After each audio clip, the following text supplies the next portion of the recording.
memang titipan Jokowi, jangan-jangan 2029 nanti Gibran dan Bahlil. Disingkat Gibah. Kabinet ini tidak 100% Prabowo. Jadi ada 3 kekuatan di situ. Hari ini mungkin dia masih berada di bawah radar kekuasaan lama. Jadi 100 hari itu dianggap waktu yang proper untuk meninjau kembali kabinet.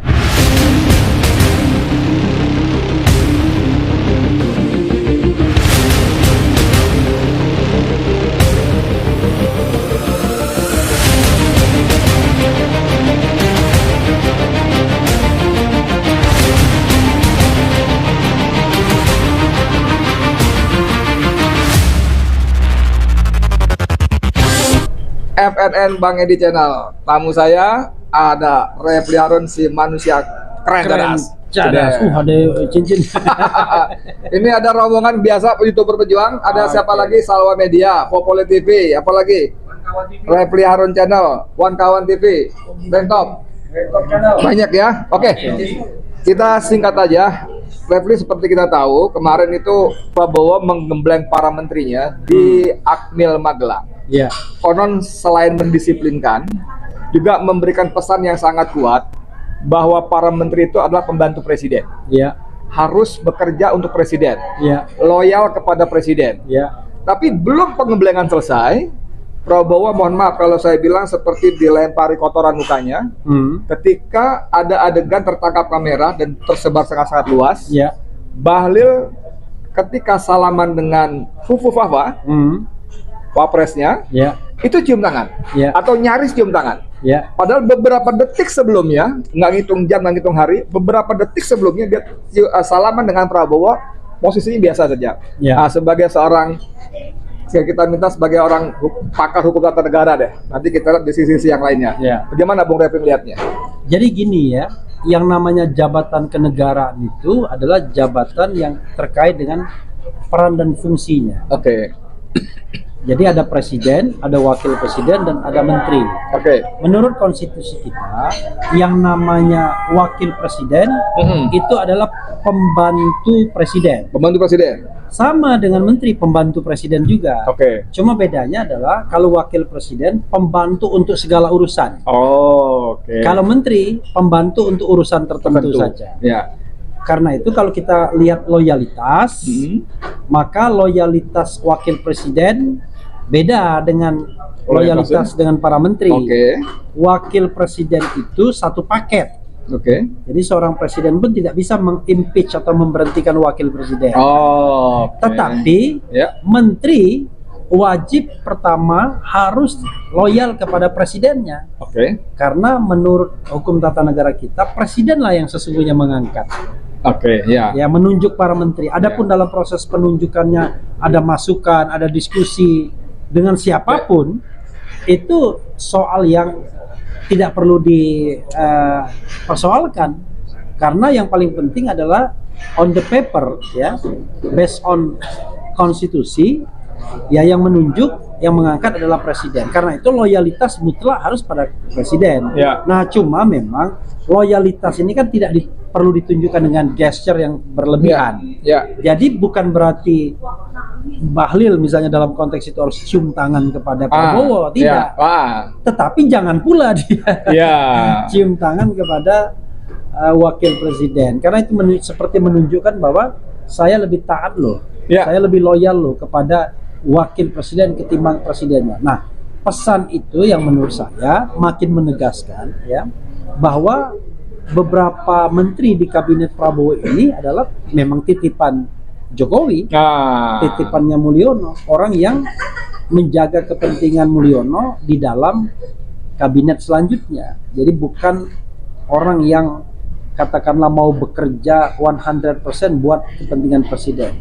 Ya. Prabowo, apalagi ya, tiba-tiba orang berimajinasi, ini kayaknya wakil presiden kita ini sudah mulai memoles-moles diri. Sudah mulai hari pertama bahkan. Ya, hari pertama sudah terima Perdana Menteri Korea Selatan, wakil presiden China, kemudian datang ke lorong-lorong, rombongan, kan? Besoknya ke sekolah dan lain sebagainya. yang menunjukkan kelihatannya tim komunikasi wakil presiden lebih siap dan lebih lincah dibandingkan tim komunikasi presiden. Ya. Nah, orang kemudian mengaitkan, wah ini jangan-jangan 2029 nanti Gibran dan Bahlil, disingkat Gibah. Gibah. Oke, sebelum sampai ke situ, saya masih lagi ingin fokus ke soal tragedi atau kecelakaan ya, accident. Saya nggak tahu. Sebenarnya saya lebih suka menyebut tragedi, cium tangan itu. Saya rasa ini seperti rekam jejak Bahlil yang ceplas-ceplos ya, ketika dia ngomong Raja Jawa segala macam ya. Bisa jadi kan kemudian dia di belakang layar dimaki-maki juga sama Jokowi. Gara-gara lu nih gua begini-begini gitu ya. Nah, saya kira adegan cium tangan itu juga bukan by design, saya kira ya. Dia nggak mungkin dong gua mau tunjukkan bahwa gua lebih loyal kepada bapaknya si Fufufufa, nggak mungkin kan. Tapi itu kalau kita sebagai orang beragama itu kan tangan-tangan Allah yang bekerja. Kalau kita percaya betul ya, tangan Allah bekerja. Tapi ini menunjukkan tadi bahwa seperti kata Bung Refli, bahwa memang ada di kabinetnya yang tidak mau loyalitas pada presidennya. Dan sebagai dalam kehidupan bernegara, saya rasa ini bisa berbahaya ke depan. Karena dia bisa membawa pesan-pesan, membawa misi-misi dari majikan lamanya, bukan patuh kepada presiden yang majikan barunya. Gimana nih? Iya, jadi kalau kita lihat Bahlil ya, Bahlil ini orang yang spontan. Spontan, betul. Gesture dan lisannya itu kadang-kadang nggak jauh dari apa yang dia pikirkan. Seperti dia misalnya mengatakan Mulyono Raja Jawa. Nggak main-main sama Raja Jawa. Kalau kita main-main, ngeri-ngeri sedap ini. Ngeri-ngeri sedap, bisa susah nih. Nah itu menunjukkan bahwa selama dia menjadi menteri ya bisa jadi dia banyak melakukan hal-hal yang memang pesanan Raja Jawa itu, baik berupa tekanan maupun hal yang memang dimintakan. Ini kan menurut saya menjadi PR bagi Prabowo. Kan Prabowo bisa melihat mana menteri yang loyal 100% pada dirinya, mana yang sesungguhnya menteri yang tidak loyal, sebaliknya bisa membahayakan program-program kabinetnya. Nah, sampai di sini saya lanjut pertanyaannya. Pada konteks tadi, mana yang loyal bahkan bisa membahayakan, itu apa yang sebaiknya harus Prabowo lakukan untuk mengamankan pemerintahannya supaya menjamin mimpi-mimpinya itu bisa diwujudkan untuk Indonesia Raya ini. Kita nggak ngomong soal Bahlil saja, tapi kan kita ngomong mengenai kabinet yang mix up. Jadi kabinet ini tidak 100% Prabowo. Banyak isu yang melingkupinya kan. Ada surat perintah 13 Oktober dan lain sebagainya. Sehingga yang terpilih ini bukanlah semua seolah-olah dari tangan Prabowo. Jadi sebagian endorsement dari pihak lain atau Jokowi. Sebagian dari Prabowo, sebagian dari ketua-ketua umum partai politik karena koalisi. Jadi ada 3 kekuatan di situ. Pilihan Prabowo sendiri, murni, kemudian pilihan partai-partai politik, dan pilihan Mulyono. Nah 3 ini bisa crossing, bisa aja crossing. Beririsan ya. Beririsan. Bisa jadi orang itu orangnya Mulyono berasal dari partai politik, tapi diterima juga di Prabowo. Bisa jadi kan. Tetapi intinya apapun itu harus monoloyalitas. Tidak boleh membawa kepentingan yang lama. Kalau membawa kepentingan yang lama, menurut saya harus dipotong. Ngomong harus dipotong. Kita kan nggak perlu memberikan waktu 100 hari. Kalau memang seperti kata Rep tadi yang out of box itu bisa besok dilakukan. Dalam konteks Bahlil ini kan bisa menjadi ganjalan yang serius, meribetin itu. Apa bisa segera dipotong? Apa nunggu 100 hari? Ya gini, kita kan harus menjadi manusia yang adil kan.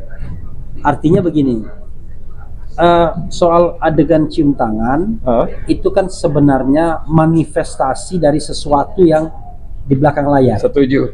Nah, manifestasinya adalah dengan cium tangan. Tapi apa di belakang layarnya? Nah ini yang harus dilihat betul oleh Prabowo Subianto. Tapi kan kalau kita menganalisis politik, saya ingat waktu EF datang kan, ada 3 kelompok orang-orang yang kemarin pro Mulyono ini. Kelompok pertama adalah kelompok yang loyal 100%. Jadi walaupun majikannya berubah, dia tetap loyal. kira-kira yang misalnya pangkal namanya B misalnya, ya kan? Inisialnya B. Ada yang kedua, loyal karena diinjek kakinya. Jadi terpaksa ya? Terpaksa karena kartu-kartu truf ya? dia itu masih dimainkan. Dan itu bisa di-spill di publik tanpa harus misalnya diomongkan, itu kan bisa muncul begitu saja di media sosial. Nah, yang ketiga, mereka loyal ini bergantung siapa yang berkuasa. Sampai tanggal 20 September sebelum pelantikan mungkin dia masih loyal. 20 Oktober masih loyal. Tapi setelah 20 Oktober loyalitasnya akan berubah. Nah, terhadap loyalitas yang pragmatis ini ya, sebenarnya PR-nya nggak banyak, kecuali orang itu bener nggak kerjanya. Itu aja. Tetapi kalau yang in between ini, wah ini masalah. Karena ada unsur-unsur pengaruh tadi ya? Iya, yang diinjek kaki. Itu harus dipotong. Kalau injek kaki, karena berarti orang bermasalah dia kan? Nah, kalau yang loyalnya kepada yang lama, misalnya inisial B tadi, dipotong juga. Karena itu nggak akan berubah dia. Dia dia loyalitas yang sifatnya ideologis. Timingnya gimana? Kalau kita bicara timing ya, untuk 1 dan 2 ini at any time. Iya kan? Tapi yang untuk yang ketiga tadi harus dikasih waktu. Gitu. Yang loyalitas melipir tadi. Anda dilihat, Anda nggak ada masalah, oke. Tapi Anda sebenarnya kan loyalis yang sana. Tapi saya tahu Anda orang yang pragmatis. Nah, orang pragmatis itu ada 2 kemungkinan. Bekerjanya tetap profesional, tapi atau bekerjanya tidak profesional, kan payah. Nah, kalau misalnya dia profesional, dia nggak peduli siapa bosnya, dia tetap bekerja profesional. Kalau bosnya A, ya dia kerja profesional di A.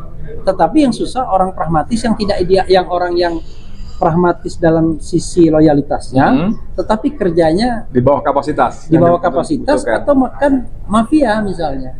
Kalau ngomong-ngomong soal potong-memotong timing segala macam tadi, kalau kita desak misalnya sebagai rakyat, boleh dong kita mendesak ya. Prabowo potong tuh Bahlil.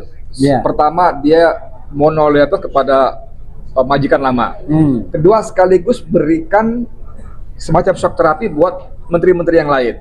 Bahwa kalian itu diangkat dan diberikan oleh presiden, maka kalian bekerja untuk presiden sekarang.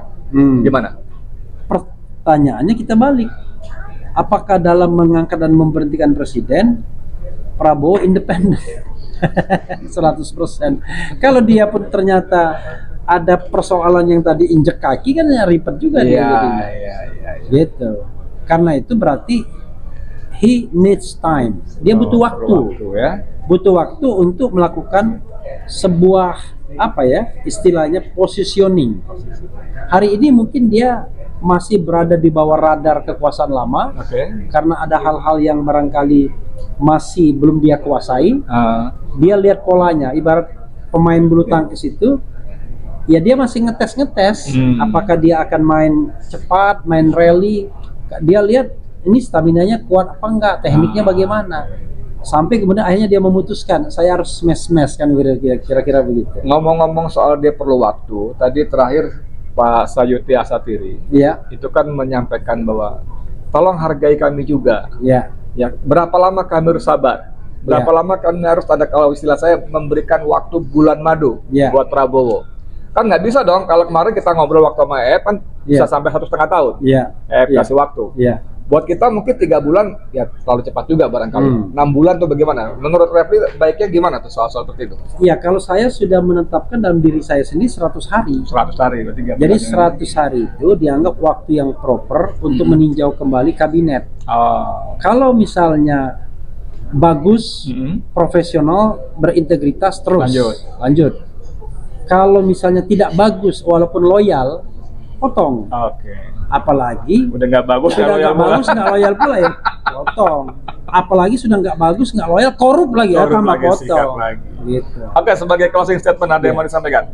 Ya, saya kira kalau kita bicara tentang kabinet, yang berhak di kabinet itu cuma 2 jenis ini saja. Punya kapasitas atau profesionalitas, dan punya integritas. 2 saja. Dan soal loyalitas, ya itu kalau seorang profesional kan dia tahu menempatkan diri pastinya kan. ya kan? Kita juga nggak suka misalnya Menteri B ketika bertemu cium tangan juga kan? Kan kita tidak mau ada yang cium tangan dengan Prabowo. Ya, betul. Iya, kita nggak mau ada yang cium tangan dengan Jokowi. Kita ingin dia bekerja dengan integritas dan loyalitas. Kenapa begitu? Integritas dan kapasitasnya. Kenapa? Karena kalau kita baca Undang-Undang Dasar 45 yang lama, itu penjelasan Undang-Undang Dasar 45 itu dan perdebatan di BPUPKI, mereka tuh melihat yang namanya menteri itu bukan hanya pejabat biasa. Kata Undang-Undang Dasar 45 yang versi lama dan penjelasannya, saya baca itu. Bahwa sesungguhnya menteri itulah yang namanya kepala pemerintahan sehari-hari. Karena mereka day to day mengurusi urusan tertentu. Jadi tidak boleh mereka cuma sekedar orang yang mengerjakan sesuatu tanpa arah, tanpa visi, tanpa misi. Jadi mereka juga orang yang punya visi, punya pandangan yang luas. Walaupun dia pembantu presiden, tetapi di actual sehari-hari dia merupakan pemimpin masyarakat di bidangnya masing-masing.